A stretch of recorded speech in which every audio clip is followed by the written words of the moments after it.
মধ্যপ্রাচ্যের রাজনীতিতে এক অবিশ্বাসনীয় মোড় নিল। শেষ মুহূর্তে এসে ইরানের উপর পূর্বনির্ধারিত সামরিক হামলা প্রত্যাহার করে নিল মার্কিন প্রেসিডেন্ট ডোনাল্ড ট্রাম্প। আর এর পিছনে রয়েছে এক চরম নাটকীয়তা।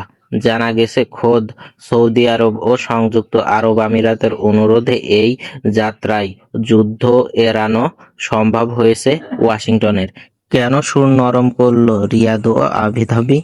যেখানে ট্রাম্প এখনো ইরানের পরমাণু অস্ত্র নিষিদ্ধের ব্যাপারে শতভাগ অনড়, সেখানে ইরান জানিয়ে দিয়েছেন কোনো চাপের মুখে তারা আত্মসমর্পণ করবে না। এর মাঝেই খবর এসেছে রিয়াদ ও আবুধাবি ইরানের সঙ্গে নতুন চুক্তির কাছাকাছি রয়েছে। আমেরিকার রণতরী যখন প্রায় প্রস্তুত, ঠিক তখনই নাটকীয়ভাবে বদলে যায় দৃশ্যপট। আন্তর্জাতিক গণমাধ্যমের খবর, সৌদি আরব ও সংযুক্ত আরব আমিরাতের বিশেষ অনুরোধে ইরানের উপর হামলা চালানো থেকে বিরত থাকে ট্রাম্প। বিশেষজ্ঞরা বলেছে, মধ্যপ্রাচ্যের যুদ্ধ শুরু হলে তার প্রথম আঁচ এসে পড়বে এই দুই দেশের অর্থনীতি ও তেল ক্ষেত্রের উপরে। নিজের নিরাপত্তা ও আঞ্চলিক স্থিতিশীলতা চিন্তা করে রিয়াদ ও আবুধাবি ট্রাম্পের প্রশাসনিক এই যুদ্ধের বন্ধের কথা বলেছে। হামলা প্রত্যাহার করলেও ডোনাল্ড ট্রাম্পের অবস্থান এক বিন্দু মাত্রও নরম হয়নি। ইরান যাতে কোনোভাবেই পরমাণু অস্ত্র তৈরি করতে না পারে সেই দাবি শতভাগ অনড় মার্কিন প্রেসিডেন্ট ডোনাল্ড ট্রাম্প। ট্রাম্পের স্পষ্ট বার্তা, অর্থনীতি ও রাজনৈতিক চাপ বজায় থাকবে। কিন্তু তেহরানও দমবার পাত্র নয়।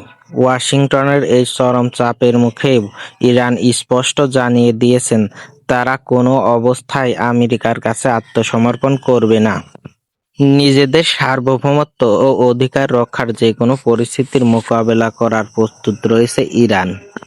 এই পুরো উত্তেজনার মাঝেও সবচেয়ে বড় একটি চমক অন্য জায়গায়। জানা গেছে, সৌদি আরব ও সংযুক্ত আরব আমিরাত ইরানের সঙ্গে একটি বড় চুক্তির সম্ভাবনার খুবই কাছাকাছি পৌঁছে গেছে।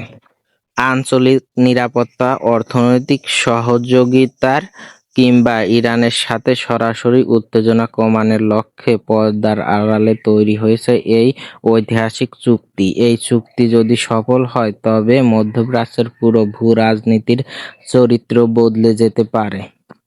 আমেরিকা ইরান ও মুখোমুখি অবস্থানের মাঝে সৌদি আরব ও সংযুক্ত আরব আমিরাতের এই সম্ভাব্য চুক্তি হতে পারে শান্তির নতুন চাবিকাঠি। একদিকে ট্রাম্পের নিষেধাজ্ঞা, অন্যদিকে ইরানের নমনীয় হুঙ্কার, আর তার মাঝেই সৌদি আরব ও সংযুক্ত আরব আমিরাতের এই নতুন কূটনীতিক চাল। সব মিলে মধ্যপ্রাচ্যের ভবিষ্যৎ এখন কোন দিকে যাচ্ছে সেটাই দেখার বিষয়। আবার যুদ্ধ শুরু হবে, না কূটনীতিকেই প্রাধান্য দেবে দুই দেশ?